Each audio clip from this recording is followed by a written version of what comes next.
Marcos por dirigir. Estamos exactamente en el último mensaje en Primera de Pedro. Y por ser el último va a ser más cortito. Bueno, no tan cortito, pero va a ser un poquito más corto, creo. Vamos a ver cuánto tiempo demanda que leamos y hablemos acerca de la salutación de Pedro aquí, finalizando ya su epístola. Pedro va a hablarnos en versículos 12 al 14, va a hablar a los hermanos allí que estaban dispersos, pero también va a hablarnos a nosotros. Comienza versículo 12, dice: por conducto de Silvano, a quien tengo por hermano fiel, os he escrito brevemente, amonestándoos y testificando que esta es la verdadera gracia de Dios, en la cual estáis. La iglesia que está en Babilonia, elegida juntamente con vosotros, y Marcos, mi hijo, os saludan. Saludaos unos a otros con ósculo de amor. Paz sea con vosotros los que estáis en Jesucristo. Amén. Oremos. Señor y Padre nuestro, queremos agradecerte, Padre Celestial, por el apóstol Pedro. Gracias por esta epístola que él escribió, guiado por tu Espíritu Santo, guiado por tu mano, Señor. Te agradecemos que cada palabra que hemos encontrado en la epístola nos ha ayudado a crecer, nos ha ayudado a valorar, Señor, las pruebas por las que tú permites que pasemos y también la gracia, como estudiábamos la semana pasada, Señor. Esa gracia tan grande que tú tienes para con nosotros.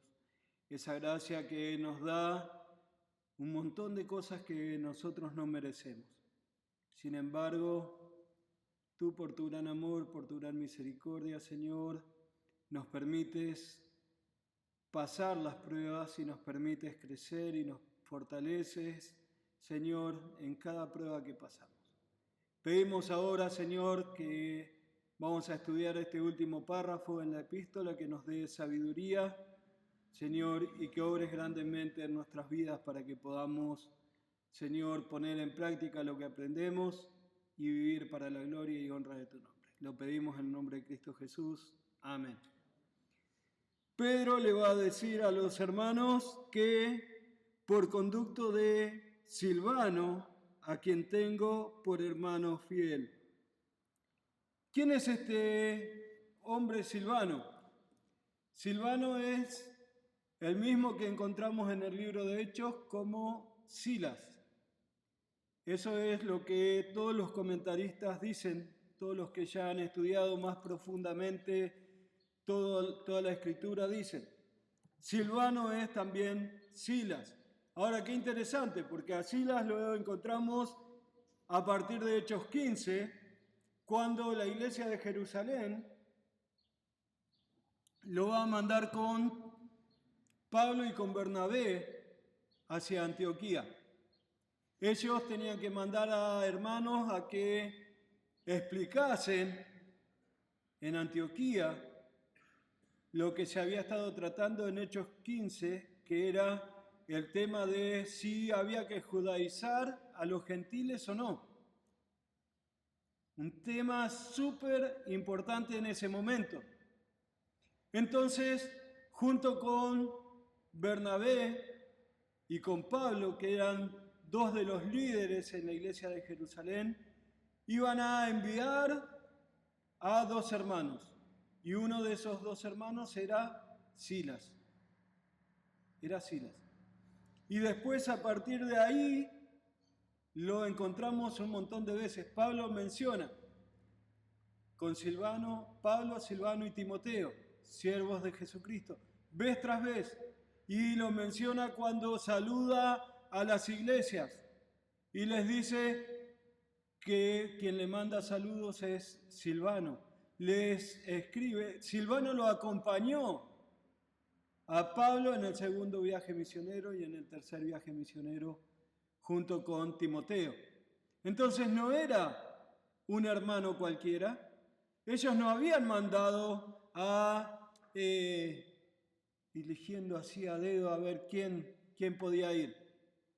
No, la iglesia de Jerusalén necesitaba mandar hombres responsables a llevar este mensaje.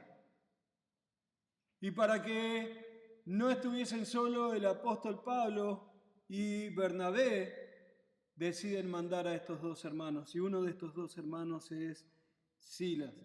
Entonces, vemos allí, vamos a leer, busquen Hechos capítulo 15, por favor.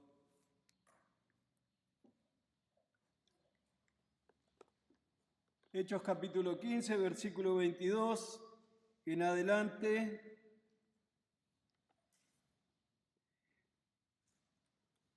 (15:22).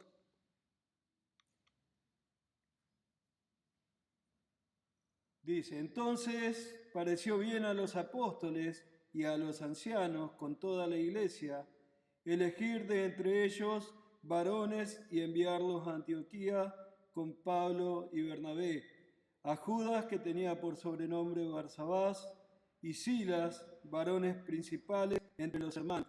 Acá ya vemos en el primer versículo que leemos que ellos eran principales, eran un referente para el resto de los hermanos. Si bien no eran los líderes de la iglesia, eran alguien en quien los hermanos podían ver que eran personas que estaban comprometidas con el Señor, que eran personas que amaban al Señor. Versículo 23 dice, y escribir por conducto de ellos los apóstoles y los ancianos y los hermanos, a los hermanos de entre los gentiles que están en Antioquía, en Siria y en Cilicia, salud.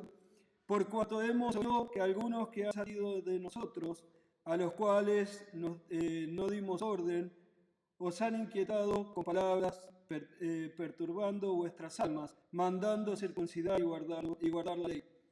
No os pareció bien, habiendo llegado a un acuerdo,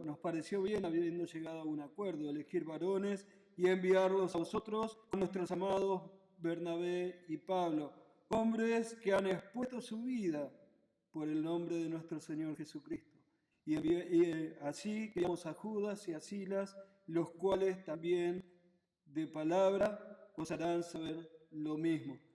Fíjense qué interesante allí, versículo 26 dice, hombres que han expuesto su vida por el nombre de nuestro Señor Jesucristo. Ahora, qué lindo, qué bueno saber que este hombre que en ese primer momento salió con Pablo a hacer la obra, salió con Pablo enviado por la iglesia de Jerusalén a llevar las palabras que necesitaban saber los hermanos que estaban en Antioquía, porque era alguien que era confiable. Era alguien que era confiable para los líderes y era alguien que era confiable para la iglesia de Jerusalén. No sé si recuerdan, pero Silas estaba preso con Pablo. Ellos estaban cantando himnos, nos dice el libro de los Hechos. Él era el que estaba allí preso con Pablo. Como dice acá el autor del libro de los Hechos, y como dicen los hermanos de la iglesia en Jerusalén, él estaba dispuesto a exponer su vida por la causa del Señor. Cada uno de nosotros necesitamos tomar compromisos con nuestro Señor. Cada uno de nosotros necesitamos poner nuestras vidas al servicio de nuestro Señor. Y a veces pensamos y decimos, ¿quién va a hacer tal o cual cosa en la iglesia? Y ahí tenemos que nosotros, como hizo el profeta Isaías, levantar su mano y decir, aquí, Señor, yo estoy. Yo estoy dispuesto a hacer lo que hace falta en la obra. Hace falta en la obra hombres y mujeres que sirvan en los distintos ministerios de la iglesia. Hace falta en la obra hombres y mujeres que prediquen el Evangelio de salvación. Y quizás vos estás orando para que el Señor levante a alguien entre nosotros que predique el Evangelio en la calle. Bueno, está bien, necesitamos orar por eso. El Señor Jesucristo le dijo, orad al Señor de la mies para que envíe obreros a su mies. después, ¿qué hizo? Los mandó a ellos a predicar el Evangelio. Cuando ores para que haya hombres y mujeres que prediquen el Evangelio, tenés que pensar que vos sos uno de ellos. Que vos sos a quien el Señor quiere usar para predicar el Evangelio. El Señor quiere que cada uno de sus hijos prediquemos el Evangelio. En todo momento, en todo lugar. Cuando vamos yendo, cuando estamos con amigos, cuando estamos con conocidos, cuando estamos con familiares, necesitamos predicar el Evangelio. Necesitamos ser hombres y mujeres como fue Silas, como fue Silvano. Alguien en quien la iglesia podía confiar, porque eran hombres que amaban y estaban dispuestos a dar su vida por el Señor. También tenemos ministerios dentro de la iglesia y hace falta hombres y mujeres. Y es lindo que vengan hermanos de Don Torcuato a ayudarnos con la música, a ayudarnos con la prédica. Pero ya necesitamos cortar eso. Ya necesitamos ponernos de pie nosotros y tomar la posta y decir: yo voy a tocar la música o yo voy a dirigir la música. Necesitamos tomar compromisos con el Señor. Que para el año que viene invitemos solamente a aquellos que queremos invitar, que nos vengan a predicar, pero no porque tenemos la necesidad, sino porque queremos invitarles un día especial para que vengan a predicar en la iglesia. Porque puedo decir a 2 o 3 o 4 de entre nosotros: quiero que prediques tal domingo en la iglesia. Quiero que enseñes tal domingo en la iglesia. Y quizás vos pensás y decís: pero yo no lo puedo hacer. Quizás pensás que es muy difícil. Bueno, es difícil porque demanda tiempo de estudio. Tenés que estudiar para poder predicar bien, o por lo menos para poder predicar. Pero la primera vez va a tardar un poco y quizás la segunda también, pero ya vas tomando el ritmo y vas a acostumbrarte. Y necesitamos que vos seas uno de los que se pone aquí adelante y nos enseñe. Necesitamos que vos seas uno de los que enseñe en la reunión de jóvenes.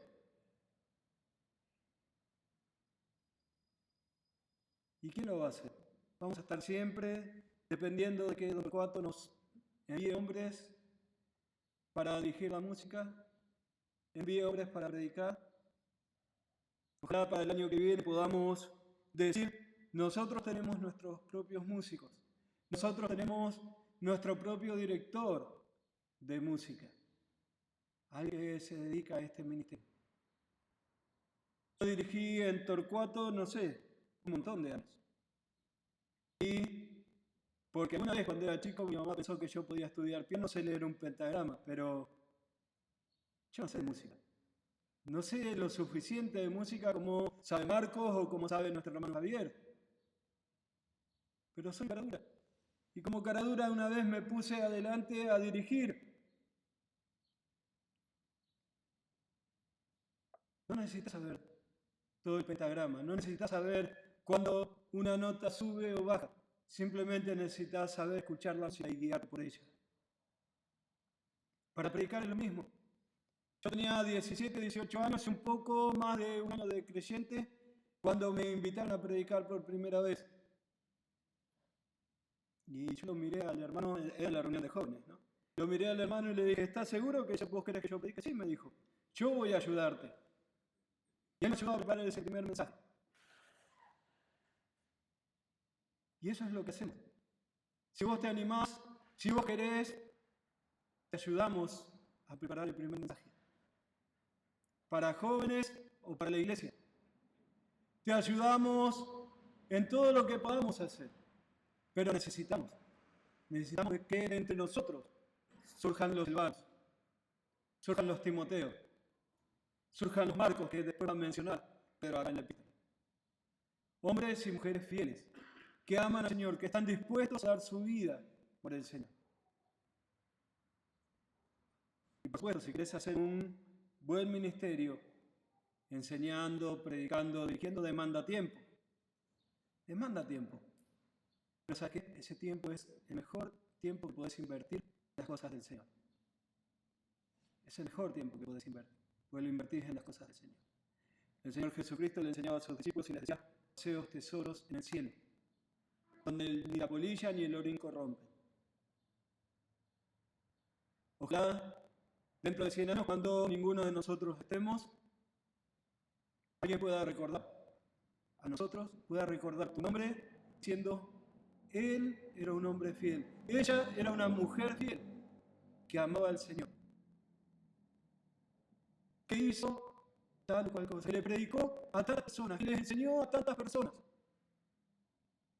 la palabra del Señor. Aprendí a través de los años que para enseñarle a los chicos, que podés agarrar la lección y un día antes leerla y ya está, le podés enseñar, ya. Son historias que vos ya las sabés de memoria. Y aprendí que no es así. Que para enseñar a los chicos también dedicas tiempo. Dedicas horas de tu vida privada para poder enseñar bien a los chicos lo que dice la palabra de Dios. Y esos ministerios alguien tiene que hacer. Y somos nosotros. Somos los hijos de Dios que el Señor puso acá en la iglesia en Villa del Mar.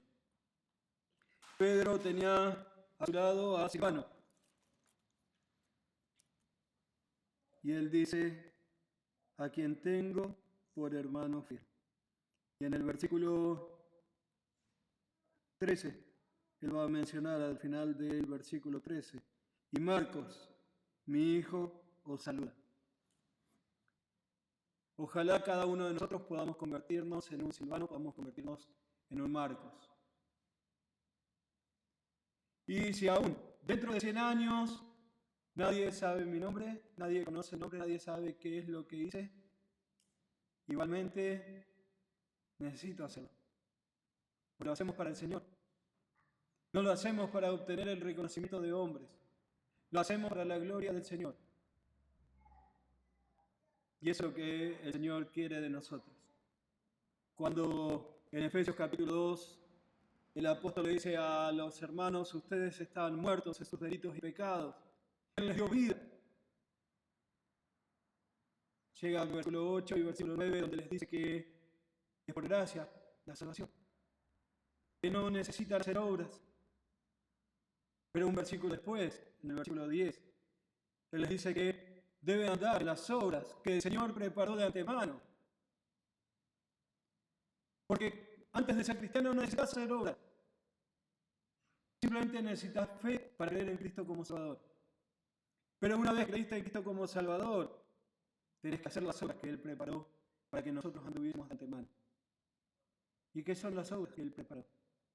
Son los misterios. Es tu vida como evangelista. Por supuesto, yo creo y yo fervientemente, el Señor dio a algunos el don de evangelista. Y que hoy los tenemos entre nosotros porque los escuché hablar y están hablando de cómo va la economía en el país, y cuando te diste cuenta ya te están predicando el Evangelio. Te están exponiendo que el Señor Jesucristo, y vos decís: ¿cómo llegamos de la economía a que Jesucristo murió por mí en la cruz del Calvario? Y no lo sabemos, pero es un don que tiene.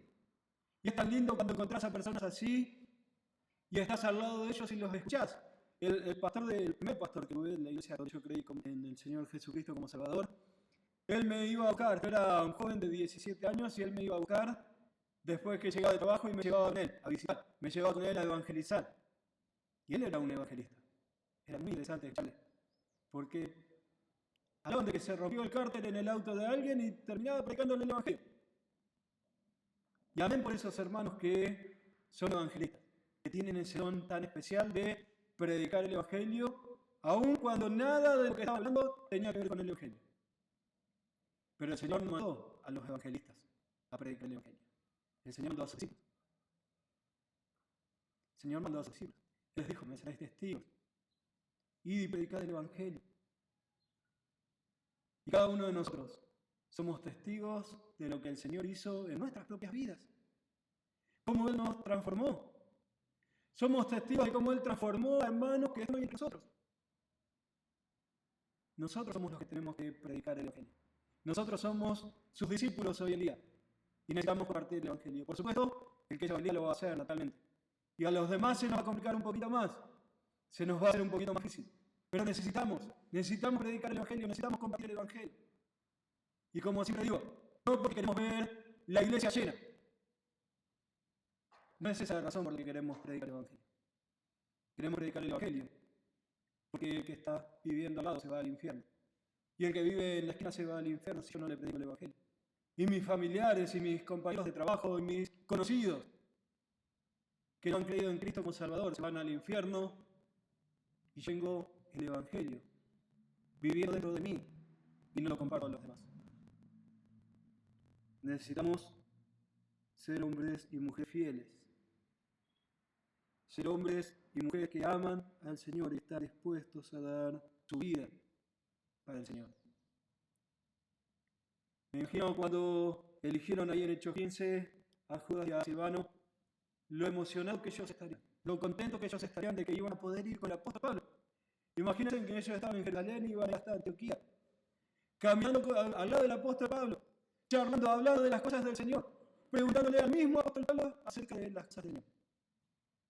Y en ese tiempo, recuerden, ellos tenían que caminar. Pero en capítulo 16 le contamos a Silvano, o a Silas, preso en Pablo. Porque estaban predicando el Evangelio, estaban compartiendo lo que el Señor les había mandado hacer. Y lo interesante es que él, junto con el apóstol, estaban cantando, orando, alabando al Señor. ¿Por qué? Porque amaba al Señor. Porque amaba al Señor. Ojalá que cada uno de nosotros podamos convertirnos en un Silvano, podamos convertirnos en Marcos, que espero mencionar. Ahora, fíjense en que comienza el versículo 12 diciendo, por conducto de Silvano. ¿Qué quiere decir? Hay tres hipótesis de qué es lo que quizás Pedro está diciendo acá. La primera es que Silvano era el mensajero. Él iba a ir a llevar la carta a las iglesias mencionadas en el capítulo 1. ¿Se acuerdan? Capítulo 1, versículo 1.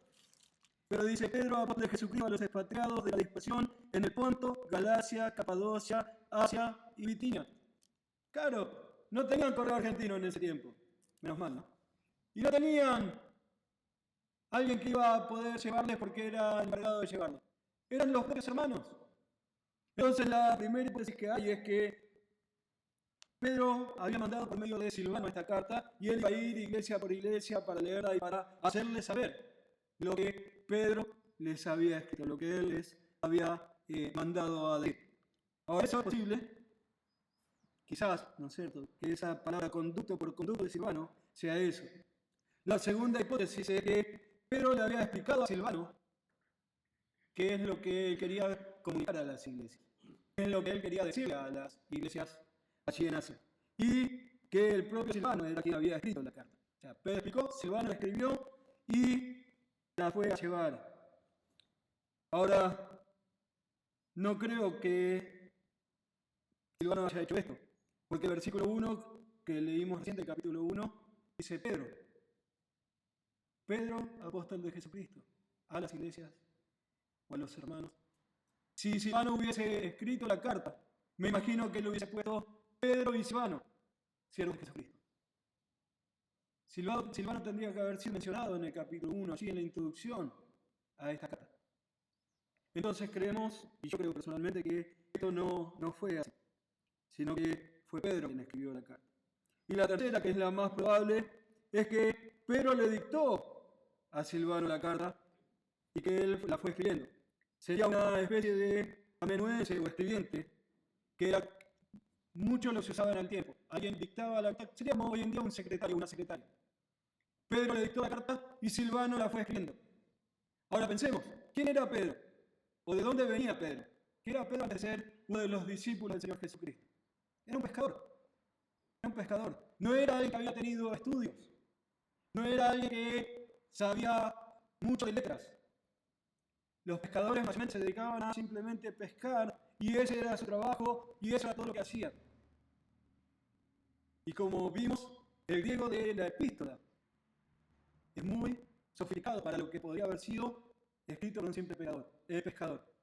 Y lo que hacían los escribientes o los amanuenses era, a medida que le iban dictando la carta, ellos iban escribiendo sin dejar de transmitir lo que el que le dictaba le decía. con un griego mejorado, con palabras que fuesen más amenas a quienes la iban a escuchar. Ellos corregían y mejoraban la gramática y el estilo de lo que estaban escribiendo. Y eso podría explicar el tema del griego que se utiliza acá en esta epístola. Entonces, cuando Pedro dice que es por conducto de Silvano, no sabemos exactamente lo que dice, pero de estas tres hipótesis son que más se manejan acerca de esto, creo que la última es la que mejor lo explicaría. Después de esto, Pedro les va a decir, por última vez, y tratando de que los hermanos estén bien seguros de dónde estaban, él les dice: os he escrito brevemente amonestándoos y testificando que esta es la verdadera gracia de Dios en la cual estáis. El domingo pasado vimos, de esta vez, como Pedro les habló acerca de la gracia del Señor. Como Pedro les dijo: tienen pruebas, ya están pasando por pruebas y vienen pruebas, pero la gracia del Señor es más grande. La gracia del Señor va a hacer que estas pruebas ustedes sean fortalecidos, creciendo espiritualmente, viviendo mejor su vida para el Señor, solamente por la gracia de Dios. Y por supuesto, él no podía terminar la carta sin mencionar la gracia del Señor a los hermanos. Él podía terminar la epístola así y decirles a ellos: esta gracia es en la que ustedes están, es en la que ustedes viven día a día. Esta gracia es la que les alcanzó y que les alcanza para vivir el día a día. Pero quería recordarles, para que no se olviden nunca, de que todo, absolutamente todo lo que les toca vivir es por la gracia del Señor. Y así es para nosotros también. Así es para nosotros también. El Señor nos permite pasar por pruebas, el Señor nos permite pasar por dificultades, pero tenemos que darnos cuenta de una cosa: la gracia del Señor es más grande que cualquier prueba. La gracia del Señor es inmensa comparado a cualquier prueba que podamos pasar en nuestra vida. Y Pedro quería que sepamos eso. Pedro quería que los hermanos acá y nosotros nos recordemos siempre. Y es interesante que dice la verdadera gracia de Dios. La verdadera gracia de Dios es en la cual ustedes están. Versículo 13 va a dar la salvación de los hermanos que están en la iglesia de Babilonia. Y él les dice: elegidos juntamente con vosotros. Recuerden que él les habló a los hermanos acerca de cómo Dios los eligió antes de la fundación del mundo. Y él le dice a los hermanos que están en la iglesia de Babilonia también. Después le habla de Marcos. Y es interesante porque Pedro dice: Marcos, mi hijo. Ahora, Marcos no era hijo de Pedro, era hijo de Marcos, el que encontramos también en el libro de Hechos, que salió con Pablo en el primer viaje misionero. Se cree que Pedro era muy asiduo, de hecho él era uno de los que estaba en Jerusalén, pero se cree que Marcos era el hijo de la señora donde estaba la iglesia en Jerusalén, la señora dueña de la casa donde funcionaba la iglesia de Jerusalén. Recuerden que en aquel tiempo no tenían los templos como tenemos hoy nosotros, ellos se reunían en casas y se reunían en el templo y así enseñaban. Y se cree que Marcos sea el hijo de la dueña de la casa donde funcionaba la iglesia de Jerusalén. Y que probablemente Pedro haya sido que guió a los pies de Cristo. Entonces, por eso se cree que él lo menciona acá como mi hijo. ¿Recuerdan? Pablo lo hace con Timoteo. También. Él menciona a Timoteo como su hijo. ¿Por qué? Porque no era su hijo. Pero sí era su hijo espiritual. Era alguien a quien él le había guiado a Cristo y era alguien a quien él le había enseñado acerca de Cristo. Entonces, creemos que es eso. Y por último, versículo 14, Pedro les dice: saludaos unos a otros con oscuro amor, paz sea con todos vosotros los que estáis en Jesucristo. Amén. ¿Qué es lo que vemos acá? ¿Qué es lo interesante de lo que Pedro les dice a los hermanos? Él les dice: saludaos unos a otros con ósculo de amor. El ósculo es un beso. Él les dice: salúdense con un beso de amor unos a otros. Ahora, en este tiempo, cuando alguien se encontraba con otra persona, aunque fuese conocido, aunque fuese su amigo, el saludo era Shalom. Paz.